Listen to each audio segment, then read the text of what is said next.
Alright, that should do it. One more for the road, eh? 2018, exam 2. Question 3. Um, maybe before that, there wasn't any questions submitted, right? I checked the Google form about 2 hours ago. Let me just suss it out real quick.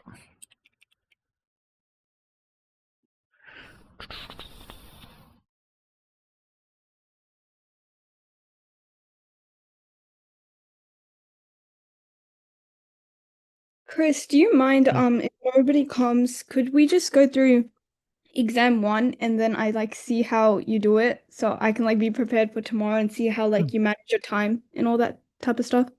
Yeah, sure, okay. So just flat out going through an exam 1 and doing whatever I can through it. Yeah, because I want to see how you approach your questions and stuff like that. Yeah, okay. I can do that. Sure. Um, yeah, let's do that. I'll pull out a 2017. We haven't done that one yet. Cool. Okay, so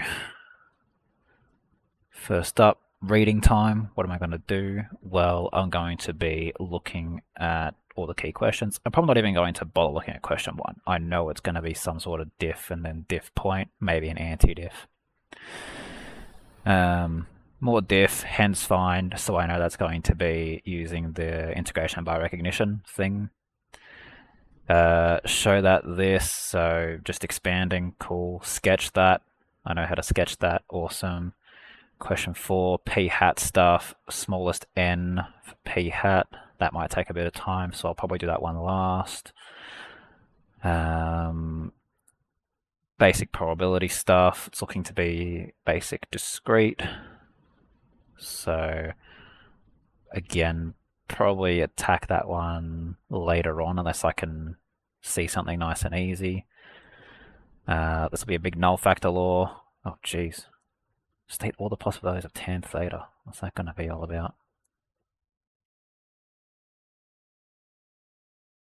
Alright, that one might get a skip. Hence find, so I might have to do that one later. State range of f, that'll be easy. Just whatever that is. Largest possibility of C for G to be a subset of the domain of F. Range of G, subset domain of F. We can get range of G not too bad just by subbing in. Well, I've got to do a bit of completing the square. That that's doable. I'd probably spend some time on that on the first go around. For the value of C, state the range of F of G. So that'll be, as long as I can get here, I can do that pretty easily because you just, well, going end to end on it. Range of f of h, well, okay, sure, same thing as double I. Some conditional probability stuff, I could probably do this pretty quickly. Expand out the conditional probability formulas and then find probability A in terms of P, so just rearranging until I get P in there, that should be chill. Exact same idea, and create a, yeah, okay, this is kind of like doing the maximizing or minimizing a function. So I'd probably still spend some time on that. Area, that's an easy one to do. Show gradient of tangent. Yeah, that should also be chill. And then this is where they get a bit weirder. Equation of line through BC. So creating. Okay, so finding two tangents where they intersect. That's going to take a bit of time. And so yeah, just through an initial run through in the reading time, I'm going to smash these out. These should be easy enough to smash out. This will take a bit of time to do the integration by recognition, but still, it's a fairly standard procedure. These I could do immediately. I might come back to this, might come back to that, come back to that, do as much of this. I might get a bottleneck here in I. C shouldn't be bad. Then probably do this, then do this. This one probably last. And then, where was it? Back to this probability stuff before I do those. That's just sort of my initial thoughts on what was easiest to hardest, based on my understanding of things. I know I kind of went through that relatively quickly. Was there anything in it that didn't make too much sense as far as how I was evaluating things? No, all good. Cool. Now from there, do you want to see me just solve as much of this as I can, front to back, or do you want me to skip the ones that are fairly easy? Could we just go through all of it? All of it? Yeah, let's do it. Do you want to have much participation at all? Or should I just go through it and then say fair enough on each of them? Yeah, that sounds good. Okay. Cool. Let me get out the notebook. Okay. Awesome. Okay, diff, so it's quotient rule. It's two things divided by each other. U is the top, V is the bottom. U equals X, U dash equals 1. V equals X plus 2. V dash is equal to, well, 1 again. I would personally be checking the quotient rule formula to make sure I don't screw it up. So dy dx is equal to vu dash, so x plus 2 times 1 minus uv dash, so x all over v squared, x plus 2 all squared, so 2 over x plus 2 all squared. Done. G dash of 1, so that's going to be a chain rule because you've got a thing raised to a power, so you first want to find the diff of that thing on the inside, so that's going to be your u into u dash. So u is 2 minus x cubed, u dash is minus 3x squared, y of u would therefore be u to the power of 3. Is this? Yeah, it is focused. Y dash u, hang on, yeah, equals 3u squared, and then just smack them together. Minus 3x squared times 3u squared, 2 minus x cubed all squared, putting the u back in as what it is. 3 3s are 9, x squared bracket 2 minus x cubed all squared, and then shoving in x equals 1, so g dash 1 minus 9 2 minus 1 all squared, so minus 9. Yeah, that should be good. Another diff product rule. That one's very forgiving, so I wouldn't personally look it up, but obviously you can if you want to. U equals x, u dash equals 1, v equals natural log 3x, v dash is equal to, well, that's chain rule. So actually, no, that ends up being just 1 over x. I remember. Do you want me to show why that becomes 1 over x? Or are you happy enough with the fact that ax does cancel down? Could you go over it again? Yeah, sure. So if we're doing the chain rule there, you do u equals 3x, you do u dash equals 3. Diff of log is 1 over x, so you have your y of u, which is natural log u. Y dash of u is 1 over u. And so you end up with the product of these things, 3 over u, which is 3x, gets you back to 1 over x. Okay. That's that. By the way, approach, we're doing a slightly different thing. I'm being requested to just grind through the exam as far as we can, just so everyone can see more or less how I approach things. So a little bit less interaction, but I guess it'll be at least informative in that way. Sorry, we can't finish this question just there. Got to continue on with it. Diff. Okay, so product of the two things. So it's just cross like that. x and x makes 1. Let's make sure we call it dy dx, because we're told to find specifically dy dx. Don't write f dash. You'll probably still be fine if you do, but better to not mess with things like that. And yeah, it's just dy dx. Cross product. Looks good. Hence find, so I need to find the integral that's described there. So I need to do the antidiff of 1 to 2 natural log 3x plus 1. But I can't antidiff log. Let me double check that. Yeah, we can't antidiff log. So we need to use the integration by recognition, which means I want to grab this diff statement up here, which is to say 1 plus natural log 3x is the diff ddx of x natural log 3x. That's what we just discussed, or found rather. Sorry, x natural log 3x.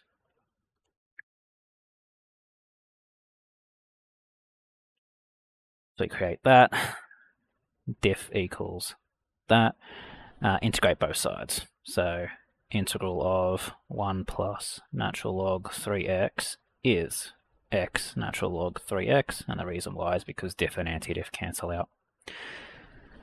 That's the thing we're trying to integrate, so my capital F is therefore this. I would probably make a statement to actually call this capital F of x, so that when I go and do my next statement, which would be to rewrite 1 to 2 natural log 3x plus 1 dx, I will then say that is capital F of 2 minus capital F of 1. Don't just say capital F without defining what capital F actually is. Capital F of 2, capital F of 1, and then, well, yeah, we're just subbing in at this point. So we're doing 2 natural log 6 minus natural log 3. I would combine these, so I would do natural log 6 squared, so putting this in as a power, 6 6 to 36, minus natural log 3, and then finally 36 divided by 3. So what's that? 10 3 to 30, 12 3 to 36. So that's the division law. 2 logs subtracted, they divide into each other. Oh, express your answer in that form. Yeah, we've done that. Cool. A is still, in fact, a positive integer. If I ever do anything that you want me to clarify further, just jump in, right? That goes for anyone. Okay, show that that equals that. Okay, so we're just going to expand. X plus 2 all squared. X take 1. Okay, x plus 2 all squared, so you're going to have x squared plus 4x plus 4, x minus 1, and then x cubed minus x squared plus 4x squared minus 4x plus 4x minus 4. Cancels. X cubed minus x squared plus 4x squared, so plus 3x squared, and then minus 4. With any luck, I got it. X squared, oh, x cubed rather. X cubed plus 3x squared minus 4. Done. Sketch that. Use the factorized form because that's a lot easier to know what's going on. So we have a linear squared x plus 2, which means this is going to be a turning point there, and then the x take 1 is going to be a cut. It's a positive cubic, so it starts bottom left, ends top right. Don't forget f has a domain of -3 to 0, so still draw the initial curve and then just rub it out, I would do. So let's be sure. Okay, it's positive cubic, yes. So it's going to go like this. Bounce, come back. I don't actually want that second bit though, and my eraser kills an entire line. So let me draw that properly. Come through. That'll be like that. That's what you'll draw initially, and then what you'll do is you'll just kill the bit that's outside of the domain -3, 0. So that, which implies we need to figure out what this is, and then what this is, the endpoint here at 3. Oh, and stationary points is already found, so that's good. Oddly enough, it doesn't say label the endpoints. It's kind of assumed that you should label the endpoints. F of 0, so what's easiest stuff? So that's just -4. I've just looked at that from the polynomial form, the expanded bit, shoving an x equals 0 into that. And then the x equals 3, where would I sub that in? Probably the factorized form. 3 plus 2 all squared. 3 minus 1. That's probably the easier bit to solve. 5 5 is 25 times 2 for 50. Well, that's just off. What did I do wrong there?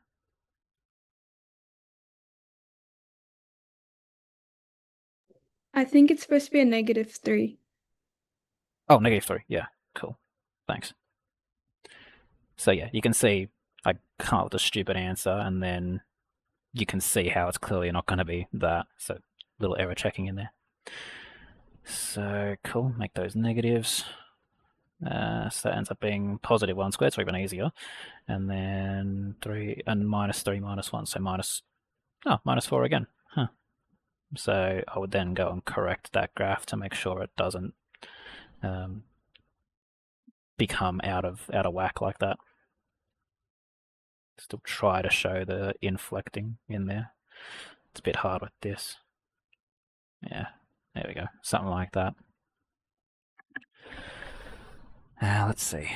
Axes intercepts labeled. Yeah. Oh, I didn't label it. I just calculated it. -3, comma, -4. That counts and that counts as a label. Well, maybe if I drew it a bit better it would. If you really want to be cautious, you'll give them all coordinates.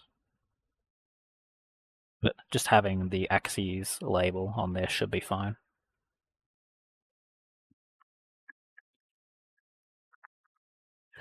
I said I'd come back to that one later, and same with that one. Yeah, same with this one. Range of f, so that's chill, 0 to infinity, so root 1 is 1, and then up to infinity, so 1 to infinity. That's going to be inclusive on there. You can just give set of brackets. You don't have to say like y is an element or anything like that. In fact, if you do say something like y is an element, you might get looked at a bit funny because there's technically no y defined in here. They'll know what you mean, but yeah. Okay, g is between -infinity and c. C is a negative number. Find the largest possible value of c such that the range of g is a subset of domain of f. So first find range of g. We're going to need to factorize that to make sure the turning point isn't anywhere special. In fact, maybe I don't even factorize them, I just do axis of symmetry. X equals -b on 2a, because that'll give me my turning point, and I don't have to factorize anything. Okay, so -4 on 2 times 1. So x equals -4 is the minimum of this. And then, so -4 to that's the x value for it, so shove in to get the y. G of -4 is therefore 4 4s are 16, 4 4s are 16 again, but this time negative. So that's kind of weird. Comes out as 3 as a minimum. And then it'll be infinity as a max because it shoots all the way to the left as a positive thing. So range of G. Yeah, so 3 to infinity, which this one is going to be depends on what C is. This is just a temporary range. I want to figure out what it is maximally first. So I'll just leave it as that for now. And then you might have to restrict it.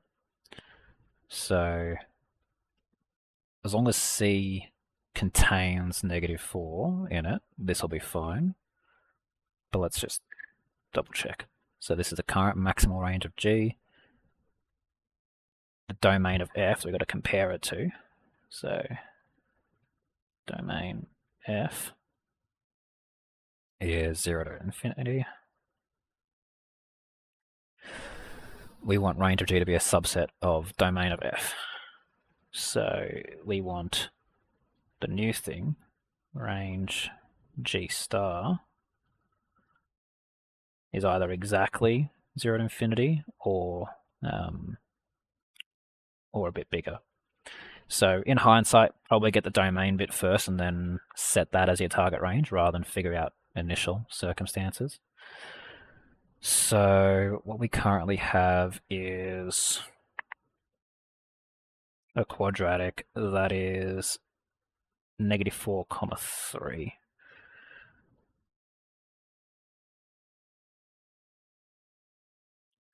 So we currently have this, and we can choose where we put C, basically, as long as it's a negative number.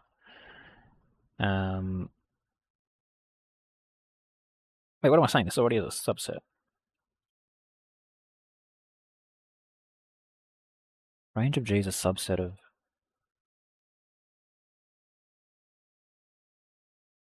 Hang on. Maybe I did something wrong here. Largest possible value of C such that range of G fits in domain of F.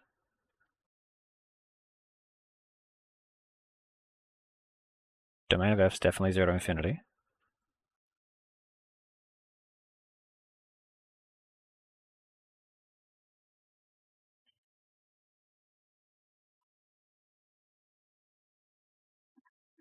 Double check my axis of symmetry.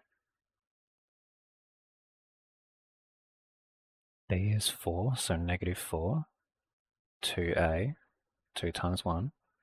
X is -4. G of -4. So 4 4s are 16, becomes positive because it's squared. 4 4 is 16 again, but negative. Plus 3, so 3.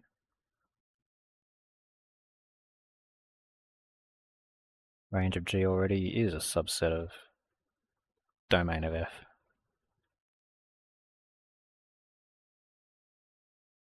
But anything. Because as long as I pick a C value that's, what, so slightly less than 0? Alright, confusion, so skip. Which means skip to C probably, because double I is going to require it. State range of F of H. That should be okay. F of H is shoving H into F, so instead of square root x plus 1, we now have x squared plus 3 plus 1, which of course is plus 4. And the domain that's associated with it is going to be the domain of H. So all real.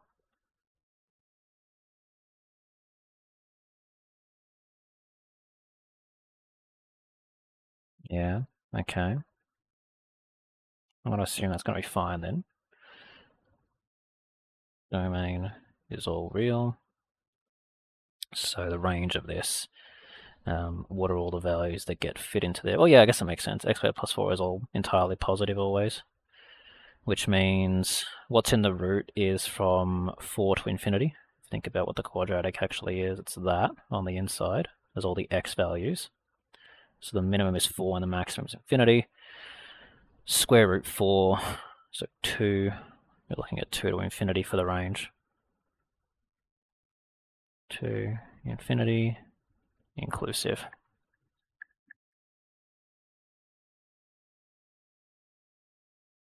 Probabilities are probably going to be fine. Okay, probability A in terms of P. First I need to get an equation with probability of A. So any of the conditionals will do it. Actually, no, only one of them, sorry.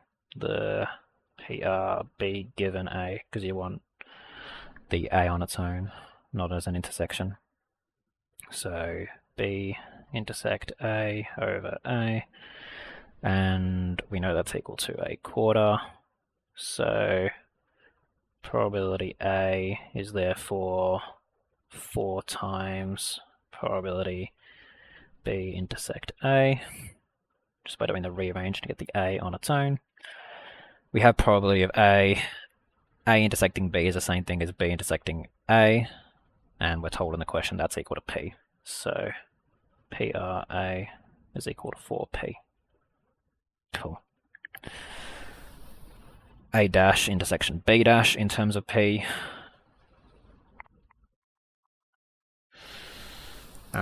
Yeah, okay. I would probably start up with a probability table now. So let's go with A dash, B dash. 1, probability of A is 4P. A intersecting B I can also now get. So A intersecting B is going to be A times a quarter. Oh, wait, I already know it's P.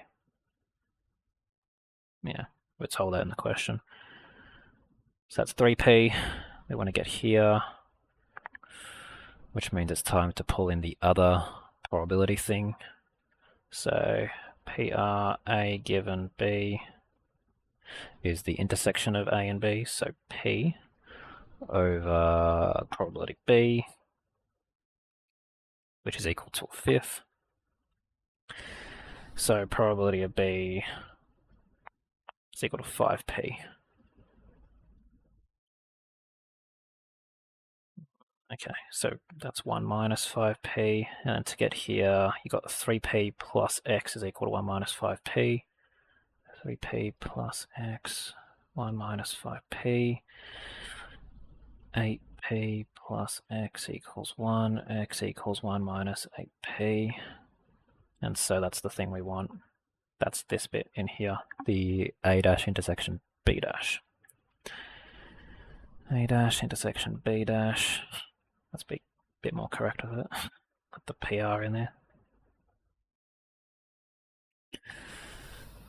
Okay, that's that. A union B, so first get the PR A union B is equal to probability of A plus probability of B 5P minus the intersection of the two. Oh, sorry, so probability of A is not P, that's 4P. I saw these were the same, and that was a bit of a warning flag for a bit of an error. So 4 and 5, 9, so down to 8P. And we're told that's less than or equal to a fifth. P less than or equal to 40. And it's got a cap at 0 because probabilities can't go negative. And it equals 0. And that equals 0. If the intersection is 0, no. No, it can't. Because then the conditional probabilities would go to 0, which they are clearly not. Yeah. So you leave that as a non-inclusive and that as an inclusive.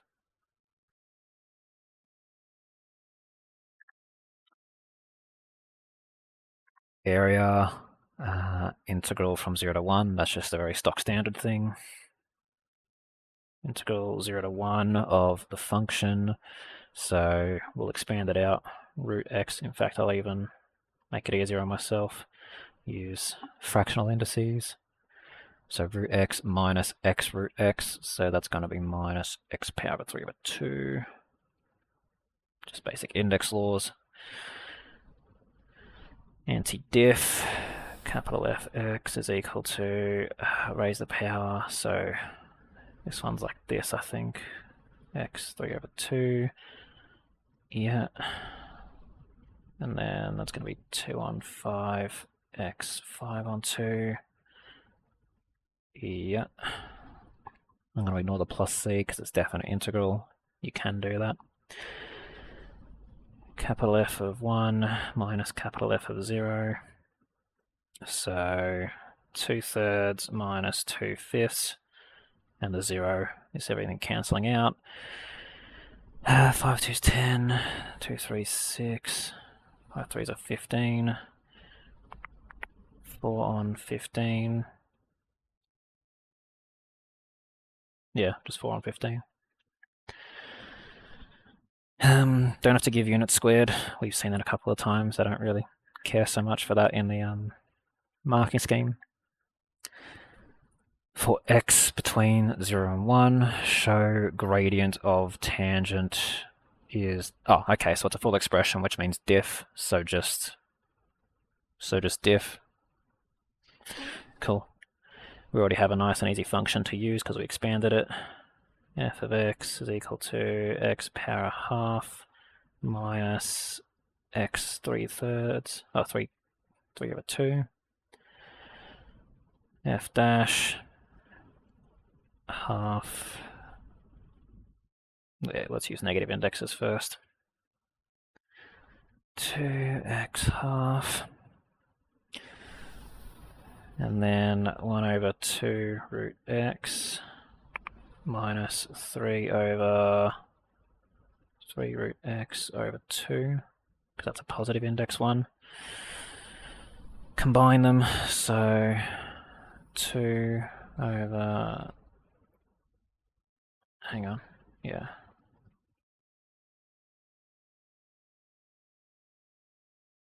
Two, 3 2 6, root x and root x makes x.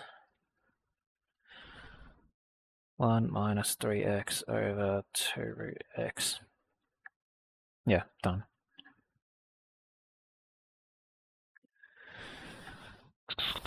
The whole 0 to 1 interval thing is sort of relevant because the domain of f is 0 to 1. Okay, I'll think about this a little bit, but I might just go back to... Actually, is there anything? Yeah, let's think about it. Oh, right-angled matters a lot, actually. Like, I didn't catch this in the reading time. So that just means if we find one of these tangents, we can do a normal line for the other. Theta is angle AC. Oh, theta's 45. Okay, this is piss. Okay, this will be fine. So that's gradient 1, that's gradient negative half. Gradient BC, line of BC. Yeah, okay. Gradient 1, negative half. So m equals negative half. We want to do y equals mx plus c.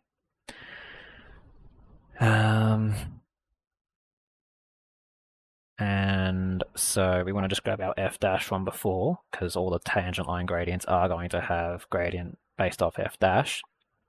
So we have negative half is equal to 1 minus 3x on 2 root x. 2's knock off, minus root x equals 1 minus 3x. That's kind of lame. Multiply by negative 1 first. Root x, 3x minus 1. Square, x equals 3x minus 1 all squared. And then expand, x equals 9x squared minus 6x plus 1. 0 equals 9x squared minus 7x plus 1. That kind of sucks.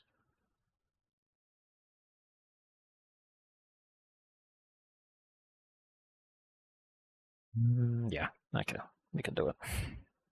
I'm not going to bother factorizing this, so it's just quadratic formula.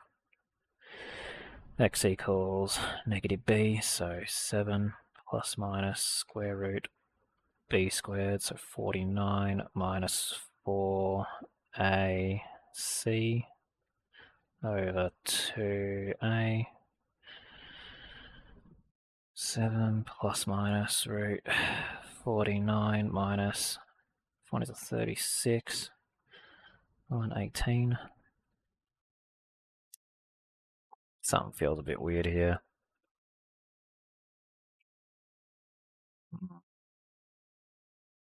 Maybe not. 49 minus 36, so take 3, 9, 6, 7, 8, 9.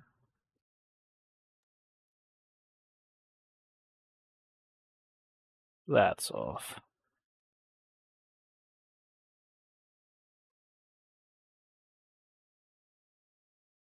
Oh, because it's not. I know it is negative a half. No, I don't want that.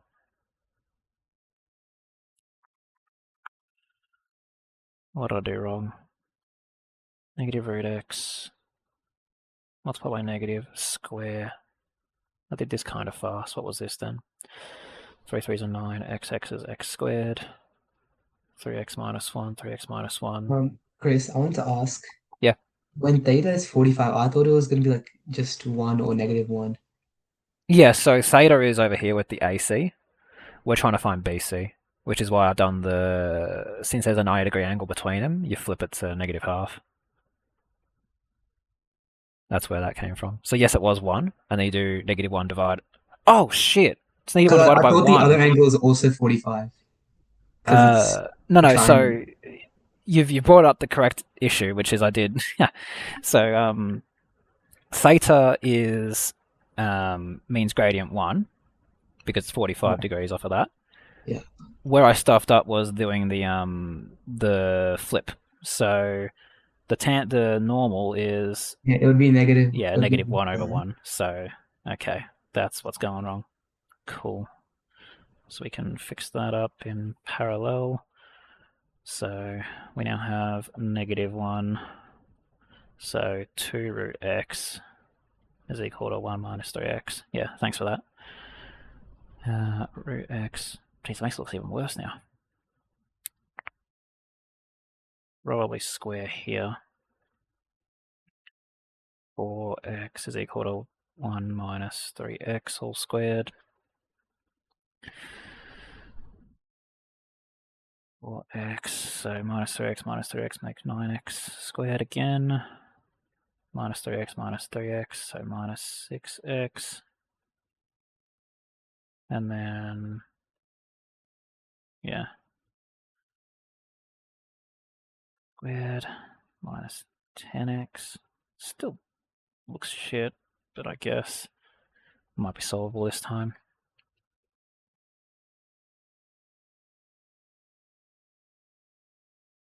Yeah, that isn't carried through anywhere else, weirdly. Okay, x equals negative b plus minus square root b squared minus 4ac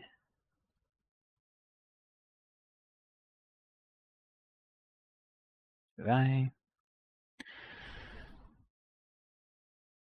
So 36. Where's that? 36, 64. 8 8 to 64. Yeah, okay, this is looking better. So 10 plus 8 is 18 over 18, so 1. And then minus 8, 2 over 18. So...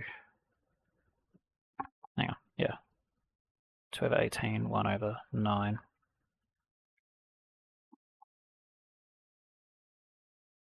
Which, obviously, the one that we want is the... Hang on, x equals 1 is a solution? That would put it all the way at the x-intercept.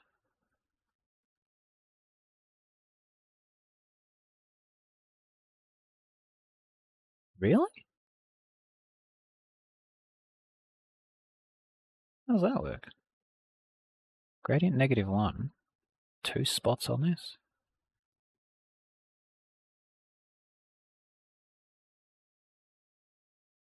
Okay, at this point probably just skip this and move on in the real thing. X equals 1. 9 minus 10 plus 1. X equals 1 is suspicious, but 1 over 9 is even worse.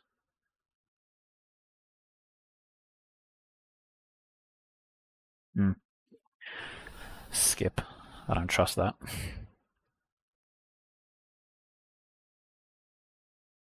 This is probably the closest thing that's easiest to solve next.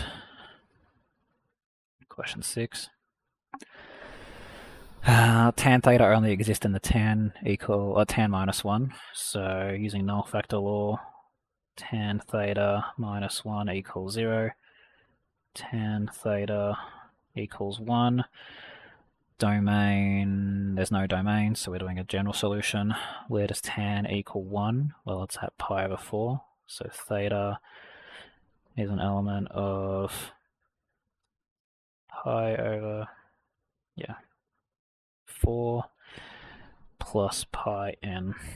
So the hack with tan is that you only need to find one solution, and then instead of doing 2 pi n for all of it, you just do pi n. And so, hang on, it's not even saying to solve it. It's just saying what are the possible values of tan theta. So 1. Why is there more? I guess the other two, because you can do sine divided by, okay. So one of them is tan theta equals 1. I would then just rub this bit out, or at least keep it there so I can use it for the next question. Sine theta minus root 3 cos theta equals 0. And then divide everything by cos. So sine over cos is tan. Cos over cos is 1. And 0, obviously. So you get tan equals root 3. Tan theta is root 3. And the exact same thing over, negative, negative, goes to positive, that's good. And then sine plus, so the opposite. So plus minus root 3. Now, as far as showing you're working there, you probably wouldn't want to do that. You'd rewrite probably from here. Tan plus root 3 equals 0. Tan theta minus root 3. That gets you the values of tan theta, not the angles, you want the values. Hence find all possible solutions to that. Well, we kind of did a bit of that from the tan theta minus 1, so we can borrow that one a little bit. Theta element pi over 4 plus pi n, and then, well, make sure we put it between 0 and pi. So theta element of pi over 4 comma, well, that's just it. Oh no, yeah, because you can't do negative n, you want to cap at 0. So that's that. And then the sine squared minus 3 cos squared. We'll do the exact same approach, but divide by cos squared to get our next tan. So that'll be tan theta is equal to, tan theta minus 3. Because you're dividing by cos squared. No, that has no solutions. Let me just think about that again. Sine squared divided by sine squared, divided by cos squared is tan. And then cos squared divided by cos squared is 1, so negative 3.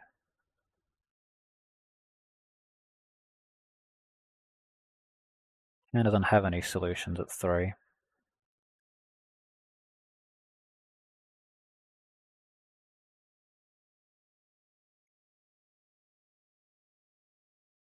I'd star that and come back to it. Question 5, probability stuff.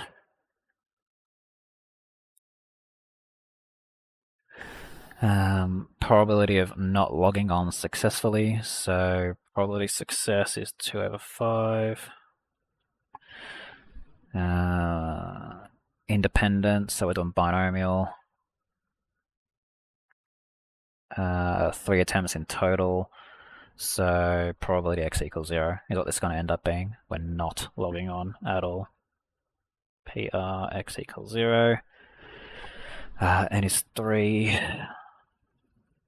Probably just do 3c 0 because you know that's going to cancel down anyway. You don't really care about the factorial stuff. 2/5 we want 0. You can write that one, that's fine. And then 3/5 3. 3 3s are 9, 9 3s are 27, and that's 125.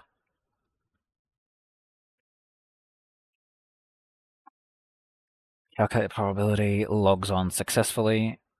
So that means you...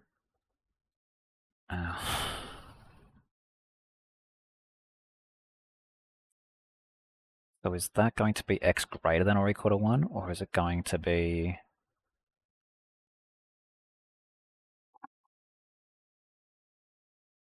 It's just 1 minus x equals 0. Yeah, it's got to be. If this is the probability of failure, then the probability of success is going to be 1 minus it. PR, what are we going to call this? Logs on successfully. So PR success.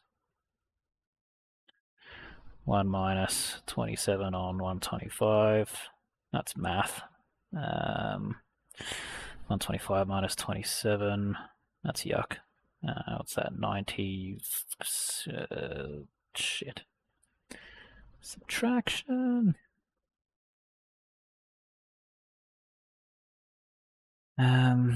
Minus 20. So we're looking at 105 minus 7. 125. Minus 5, minus 2, so 98. Does that have common factors? No, because that's 5 cubed, and there's definitely no 5s in that. So we keep that as is. So to explain that a little bit more, if you want to know whether or not this simplifies anymore, break it down into their prime factors.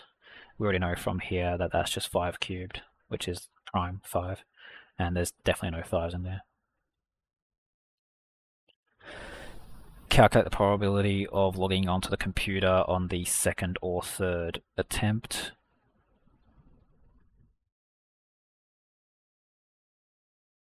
That's a bit weirder, because it's not just x equals 2 or 3 anymore, because that would mean any 2 successes out of 3. We want specifically the second or third attempt, so tree diagrams can help there.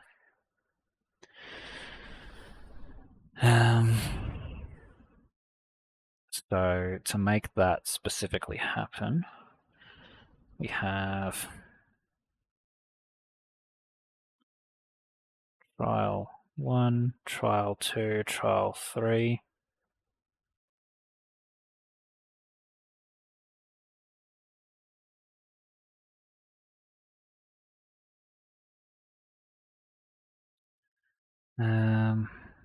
Pass, fail, pass, fails. And logs on successfully on the second or third attempt means we want to get to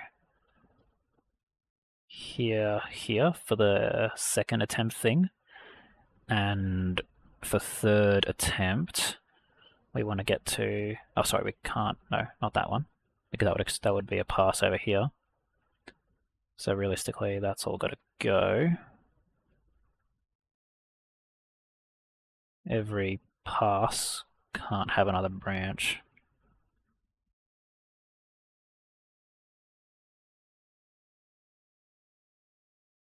That's a second success, that's a third success. So we do fail times pass and then fail, fail, pass for the outcomes of that. Because it's not binomial anymore. Like x equals 2, x equals 3, those are great, but that means that you have any basically 3 successes back to back or 2 successes in any order. We don't really want that. We want a specific order. Fail is 3/5, pass is 2/5, and then same thing but 2 fails and a pass. Okay. How would I do this? Would I factorize? Nah.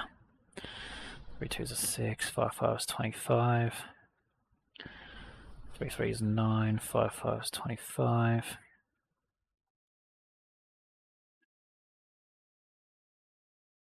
Five plus 18. 25 times 5, 125. 6 5s are 30 plus 18 on 125. 48 on 125. Again, this is prime of 5 cubes, so I'm not going to simplify any further. And that's that. Back to question 4. Speedrun. P hat is a quarter. Could be P actually, but yeah. In a large okay, yeah, it's a large population, so P and P hat are effectively. Probably should call it P. P hat, portion of size n. Find the smallest integer value n such that standard deviation P hat less than or equal to. Okay, that's probably chill.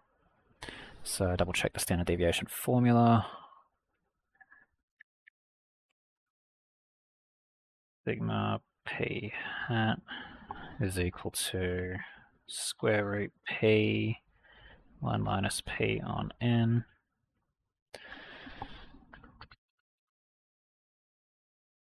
Less than or equal to 100, 1 on 100.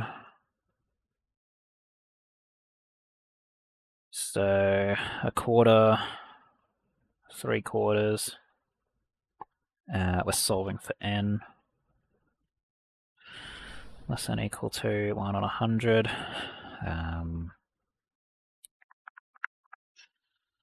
Yeah, okay. So that's going to be, so the 4's just got to drop down afterwards. So 3 on 16n less than or equal to 1 on 100. Let's put an equal sign there and then work our way back from that, because inequalities with squaring gets a bit weird. 3 on 16n is equal to 1 on, yeah, 100, and then a couple more zeros. 330,000 is equal to 16n. That's a bit nasty. N is equal to 16 on, okay, how are we going to do this a bit better? 3 times 100 squared. N is equal to 6, so break it down a bit more. Hang on.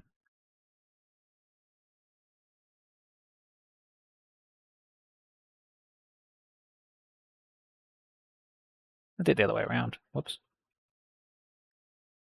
Having a really large denominator doesn't make much sense. So do it the other way. 10,000. Oh, sorry, it was 100. Wait, what was it? Yeah, 10,000. 16, which is 3 times 100 squared on 4 by, hang on, 4 4s are 16. 100, so 10 power of 4.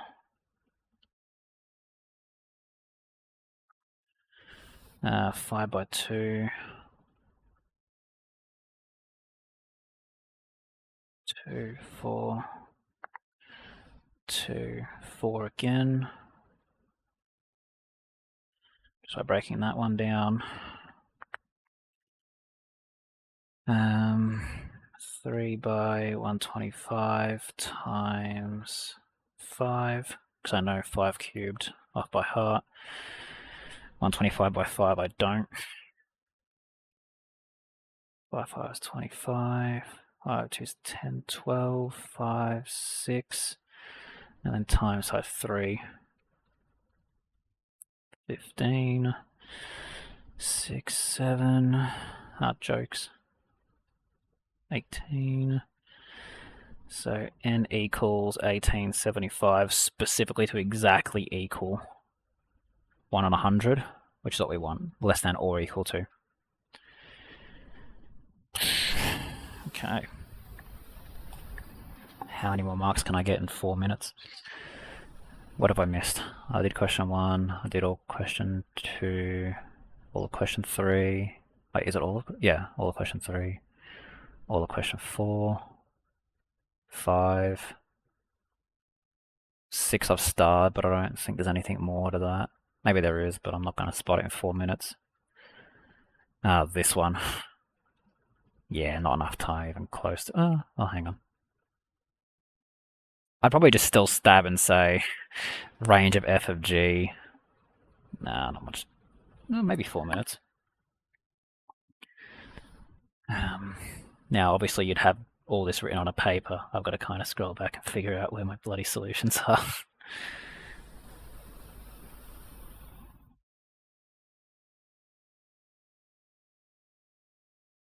So, no, it was this one above here. So range of f of g, just to try and stab at it, I would just assume maximal. So if the range coming off of g was 3 to infinity, then I'm just doing f from 3 to infinity, so 2. Yeah, 2 to infinity. I would do as a stab there. So basically the way that one works is range of g being fed into domain of f. If I'm assuming 3 to infinity works, then 3 plus 1 is 4 from the root.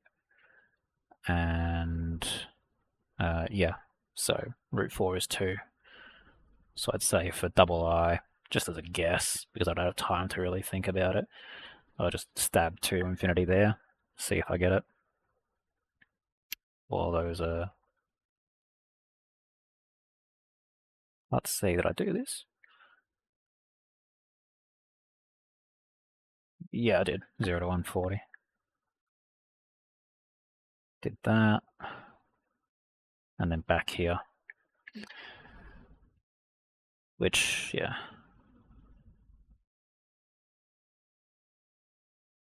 X equals 1. I guess I would just have to go with x equals 1 for that. And then just see what happens. So for x equals 1, y equals 0. So you'd have...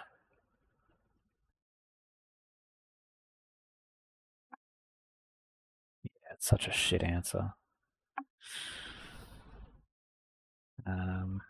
So you'd have 0 equals negative 1 plus c, c equals 1, y equals negative x plus 1 as the tangent, and then the coordinates of c when theta equals 45 degrees. I would find the other tangent AC. I mean, obviously I wouldn't get time to do it, but just for you guys. Find the other tangent AC and then figure out where they intersect by the same logic. This time subbing in diff equals 1 for that. So there you go. That's how I would approach an exam. Was that instructive at all? Hope so. Otherwise I've burnt an hour every time. Well, I'll say at the very least you're still tuned into it, so I'm assuming it was either entertaining or instructional. One of the two. Any final thoughts? No, thank you so much. No worries. Best of luck for it. I'm sure you'll do fine. And if anything comes up after the tech free that you want me to have a look at, won't be able to do a class on it obviously because it'll be Friday, but I will be able to just have a chat about it, and we'll take it from there. Good luck. Take care. Best of luck.